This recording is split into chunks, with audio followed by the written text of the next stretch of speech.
നമ്മൾ നേരെ പോകുന്നത് വയനാട്ടിലേക്കാണ്. അവിടെ ദിവസങ്ങളായി ഭീതിയിലാണ് നാട്ടുകാർ. പ്രത്യേകിച്ച് ഈ കടുവ അത് അവിടെ വലിയ രീതിയിൽ ഭീതി പരത്തുന്നുണ്ട്. അവിടുത്തെ വളർത്തുമൃഗങ്ങളെ പിടികൂടുന്നുണ്ട്. അതുകൊണ്ട് തന്നെ ആ നാട്ടുകാർ ഏറെ ആശങ്കയിലാണ്. അപ്പോൾ ഏറ്റവും ഒടുവിൽ ലഭിക്കുന്ന വിവരം അനുസരിച്ച് കടുവ കുടുങ്ങുമോ എന്ന് കണ്ണും നട്ട് കാത്തിരിക്കുകയാണ് വയനാട് പുൽപ്പള്ളിയിലെ അമരക്കുനിക്കാർ.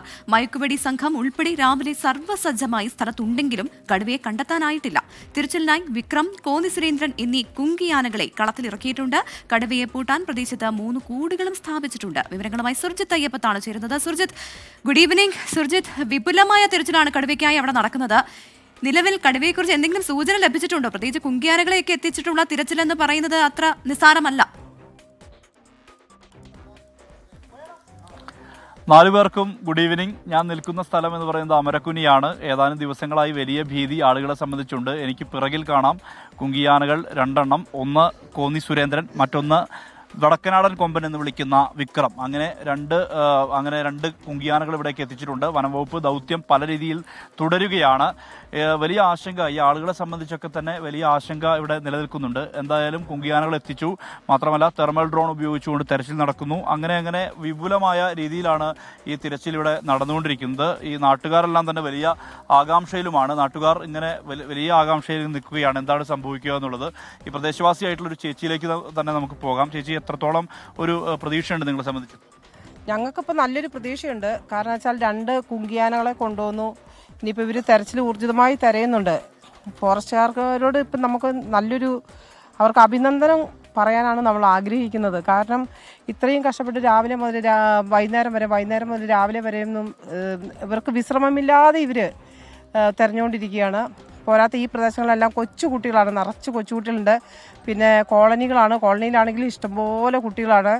പിന്നെ പോരാത്തതിന് ഇവിടെ SLCക്ക് ക്യാമ്പ് നടന്നുകൊണ്ടിരിക്കുന്ന സമയമാണ്. രാവിലെ 7 മണിക്ക് കുട്ടികൾക്ക് സ്കൂളിലേക്ക് പോകണം, വൈകുന്നേരം 7 മണിക്കൊക്കെ വരുന്നത്. ഈ കുട്ടികൾക്ക് വീട്ടിലേക്ക് എത്താനൊക്കെ ഉള്ള ഭയങ്കര ബുദ്ധിമുട്ടുകളുണ്ട്. പിന്നെയെന്ന് പറഞ്ഞാൽ നമുക്കൊന്നും പുറത്തേക്ക് ഇറങ്ങാൻ പറ്റാത്തൊരു സാഹചര്യമാണ് ഇപ്പോൾ നിലവിലിവിടെ ഉള്ളത്. അപ്പോൾ എന്തായാലും ഞങ്ങൾക്കൊരു 95% പ്രതീക്ഷ ഞങ്ങൾക്കുണ്ട്. ഇനി ഇവർക്ക് കിട്ടിയില്ലെങ്കിൽ ഞങ്ങൾ തന്നെ ഇറങ്ങി തെരച്ചിലിന് ഊർജിതമായി തരാനുള്ളൊരു പ്ലാനും കൂടെ ഞങ്ങൾ ഇട്ടിട്ടുണ്ട്. അതുകൊണ്ട് ശ്രദ്ധിക്കണം, അങ്ങനെ പറയുമ്പോൾ പോലും ശ്രദ്ധിക്കണം. എന്തായാലും ആളുകൾ ഇവിടെ ധാരാളം ആളുകൾ ഇങ്ങനെ ഈ ആനകളെ കാണാൻ വേണ്ടി ഇവിടെ ധാരാളം ആളുകൾ കൂടി നിൽക്കുന്നുണ്ട്. ചേട്ടാ, ഇവിടെ ഉള്ള ആളല്ലേ? എത്രത്തോളം നിങ്ങൾക്കൊരു ഭീതി ഉണ്ട് ഇവിടെ? എന്താണ് അവസ്ഥ?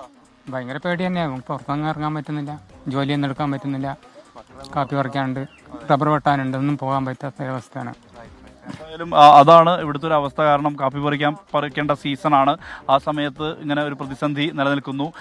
കടുവ 2 ആടുകളെയാണ് ഈ പ്രദേശത്ത് കൊന്നിട്ടുള്ളത്. അതുകൊണ്ട് തന്നെ ഈ കടുവയുമായി ബന്ധപ്പെട്ട് അതാണ് ഏറ്റവും വലിയ ആശങ്കയ്ക്ക് കാരണം. ഇപ്പോൾ 3 കൂടുകൾ ഇതിനകം തന്നെ സ്ഥാപിച്ചിട്ടുണ്ട്. ഒരു അമരക്കുനി ജംഗ്ഷനിൽ തന്നെ ഒരു കാട് പിടിച്ച് കിടക്കുന്ന ഒരു വലിയൊരു പ്ലോട്ടുണ്ട്.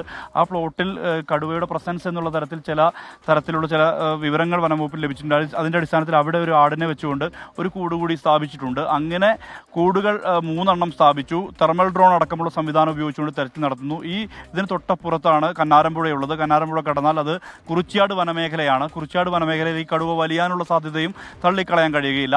അതിൻ്റെ മറുഭാഗം എന്ന് പറയുന്നത് ഈ കബനി പുഴയൊക്കെ അപ്പുറം വളരെ ദൂരെയുണ്ട്. അതിൻ്റെ അടുത്ത് ആ മേഖല കേന്ദ്രീകരിച്ച് കർണാടക ബന്ദിപ്പൂർ വനമേഖലയുടെ ഭാഗമായുള്ള വനമേഖലയുമുണ്ട്. അതെല്ലാം തന്നെ ബന്ധപ്പെട്ട് കിടക്കുന്ന ഒരു ഭൂമിശാസ്ത്രമാണ് ഈ പുൽപ്പള്ളി മേഖലയ്ക്കുള്ളത്.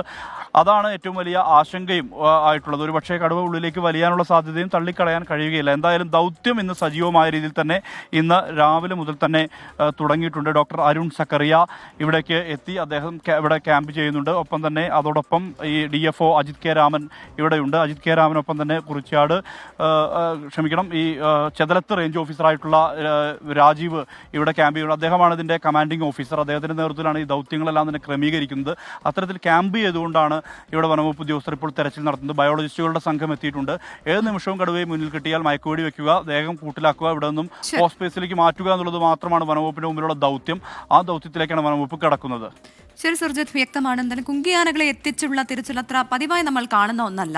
അപ്പോൾ ആ കടുവയെ ഏത് തരത്തിലും പിടികൂടണം എന്നുള്ളതാണ് ഇനി ആ കടുവയെ കണ്ടെത്താനുള്ള ആ ഒരു ശ്രമകരമായ ദൗത്യം. അത് മാത്രമല്ല, ആ ചേച്ചി പറഞ്ഞു കേട്ടില്ലേ, ഇന്നീ ദൗത്യം പൂർത്തിയായില്ലെങ്കിൽ ഞങ്ങൾ നാട്ടുകാർ തന്നെ ഇറങ്ങാനുള്ള ഒരു പ്ലാനാണ്. കാരണം അക്ഷരാർത്ഥത്തിൽ അവരുടെ ജീവിതം വഴിമുട്ടി നിൽക്കുകയാണ്.